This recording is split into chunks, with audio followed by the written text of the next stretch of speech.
السلام علیکم ناظرین، بسم اللہ الرحمن الرحیم۔ میں آپ کا دوست امجد خان لے کر آیا ہوں حضرت عمر رضی اللہ عنہ کی زندگی کے کچھ پہلو۔ جی ہاں دوستو، آج ہم بات کرنے والے ہیں حضرت عمر بن خطاب رضی اللہ عنہ کی زندگی کے بارے میں کہ حضرت عمر رضی اللہ عنہ کس طرح اسلام میں داخل ہوئے، اسلام میں داخل ہونے سے پہلے اور اسلام میں داخل ہونے کے بعد ان کا کیا رتبہ تھا، اور بہت سے پہلو پر نظر ڈالیں گے جو ان کی زندگی سے جڑے ہوئے تھے۔ آئیے سب سے پہلے ہم بات کرتے ہیں ان کی پیدائش کی۔ تو ان کی پیدائش کے الفاظ سے ہی ذہن میں بات آتی ہے ان کے والد اور والدہ کے نام کی۔ تو میں بتاتا چلوں، ان کے والد کا نام خطاب بن نفیل اور والدہ کا نام حنتمہ بنت ہشام تھا، اور وہ پیغمبری کے شہر مکہ میں 583 عیسوی میں پیدا ہوئے۔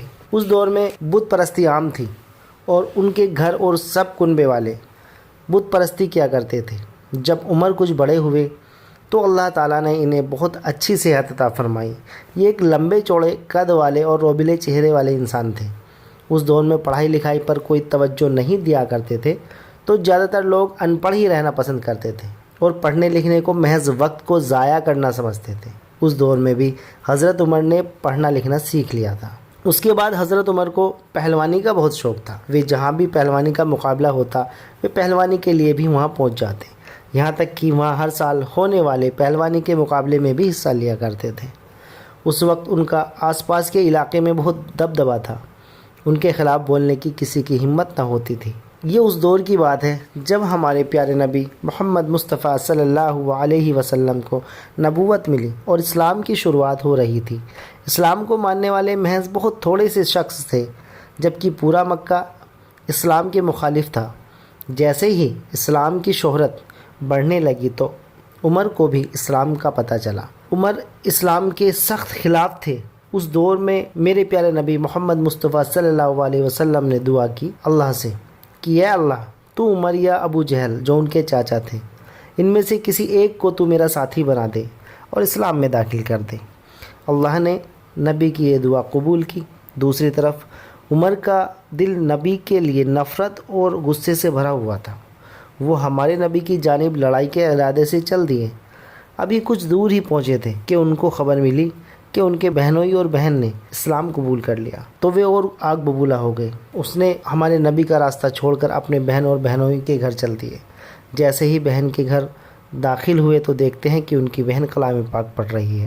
بس پھر کیا تھا، اس نے دونوں کو پیٹنا شروع کر دیا، اور پھر عمر کے پوچھنے پر ان کی بہن نے بتایا کہ میں کلام پاک پڑھ رہی تھی۔ تب عمر نے کہا کہ مجھے بھی دکھاؤ کہ آخر کیا چیز ہے وہ۔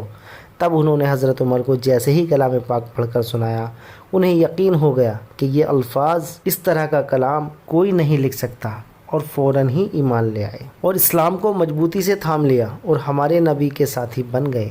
ہمارے پیارے نبی ان کی سچائی اور انصاف کو دیکھتے ہوئے ان کو فاروق کا لقب دیا۔ فاروق کے معنی سچ اور جھوٹ میں فرق کرنا والا ہوتا ہے۔ پھر ساتھ میں بہت سی جنگیں حضرت عمر رضی اللہ عنہ نے ہمارے نبی کے ساتھ لڑی اور اللہ کے فضل و کرم سے کامیابی حاصل کی۔ اب اگر حضرت عمر کے پریوار کی بات کی جائے تو ہم آپ کو ان کی بیوی اور ان کے بچوں کے بارے میں بتاتے ہیں۔ کچھ علماء بتاتے ہیں کہ ان کی 5 بیویاں تھیں۔ پہلی کا نام زینب بنت مجون تھا، دوسری قریبہ بنت ابی امیہ مخزومی، تیسری حکیم بنت الحارث ابن ہشام، اور چوتھے نمبر کی جو بیوی تھی کلثوم بنت علی، اور 5ویں بیوی کا نام عتیقہ بنت زید۔ اور اگر بات کی جائے ان کی اولاد کی تو کچھ علماء کا ماننا ہے کہ حضرت عمر کے 6 بیٹے اور 3 بیٹیاں تھیں، جن میں ان کے بیٹوں کا نام اس طرح تھا۔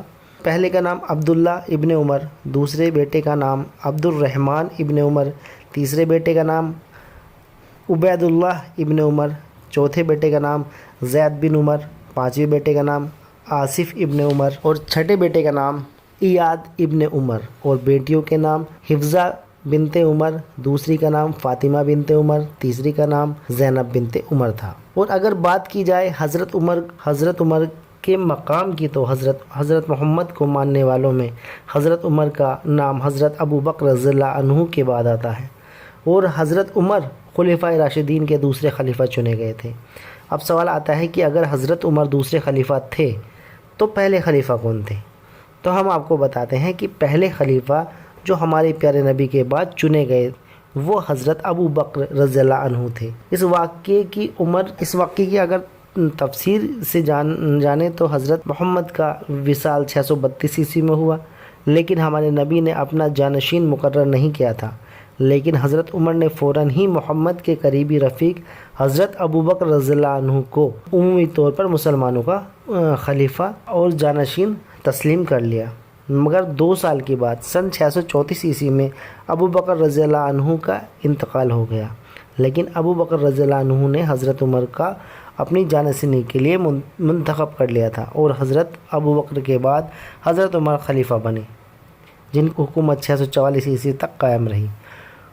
ان کو پھر عراقی غلام نے شہید کر دیا۔